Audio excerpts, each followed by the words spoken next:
Fiz uma elastografia hepática no meu paciente que veio com baixa rigidez.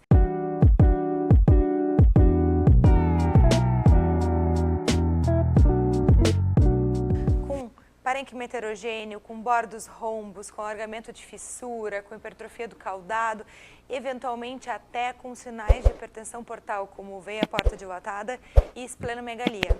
O que pode ser isso? Como que eu explico essa discordância entre modo B e elastografia? Você também já se deparou com essa pergunta? Esse é o dia a dia de quem faz exame de fígado. E esse é o dia a dia de quem trabalha muito com elasto. O que acontece nesses cenários? Pessoal, esse paciente possivelmente tem uma doença hepática crônica que foi tratada.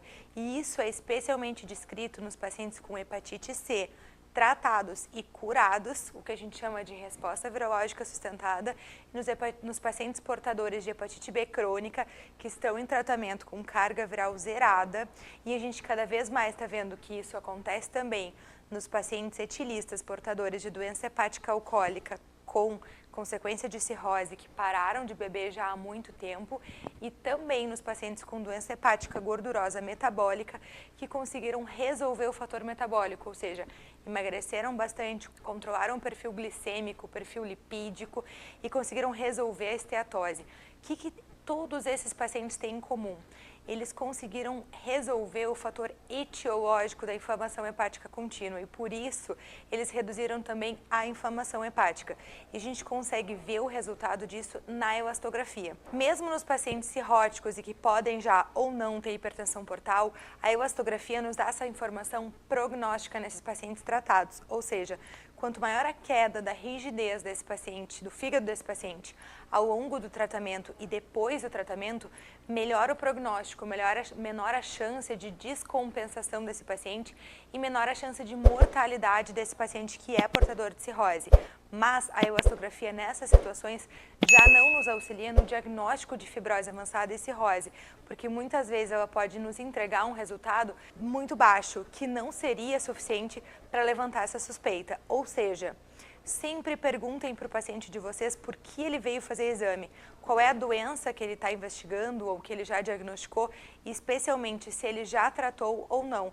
Por isso é importante que o ultrassonografista tenha também uma base de conhecimento clínico para saber questionar o paciente se ele usou medicação por quanto tempo, por exemplo. Na hepatite C, usou remedinho por 3 ou 6 meses, na hepatite B, está usando tratamento contínuo, na doença hepática alcoólica, se ele está abstinente ou não e quanto tempo faz isso. Porque isso é o que vai nos permitir chegar a uma conclusão e conseguir dar um laudo assertivo justificando esses casos mais difíceis, em que há incongruência entre os dois resultados. Sempre lembrem que o modo B é o exame mestre. O modo B é o exame que nos direciona para o diagnóstico e nos direciona no raciocínio. Se o paciente tem ou teve uma doença hepática crônica, ele pode sim ter evoluído para fibrose e para cirrose do fígado. Então, se vocês encontrarem este paciente tratado com resolução do fator inflamatório, lembrem que o modo B pode mostrar cirrose e hipertensão portal e de que sim, isso é cirrose e hipertensão portal, apesar de uma elastografia que não condiz com esse resultado. Por isso que a Hepatos valoriza tanto a interseção entre os dois conhecimentos, o clínico e o ultrassonográfico. Só assim a gente consegue de verdade entender o que está fazendo. Porque fazer o exame é fácil, não é muito complicado não. É só dominar a técnica, isso a gente aprende rapidinho. O que a gente precisa é entender quem é o paciente, como é esse caso, como as situações difíceis se apresentam e como que a gente vai explicar isso, tanto para o paciente quanto para o clínico que solicitou o exame. Nosso curso de elastografia hepática, eu falo sobre isso em mais detalhes, mas a gente queria passar para vocês alguma ideia geral, porque essa é uma dúvida recorrente em todos os nossos alunos, nos nossos encontros presenciais e até em colegas que a gente acaba encontrando em eventos científicos que vêm perguntar sempre a mesma coisa. Espero ter ajudado e bem-vindos à plataforma Hepatos.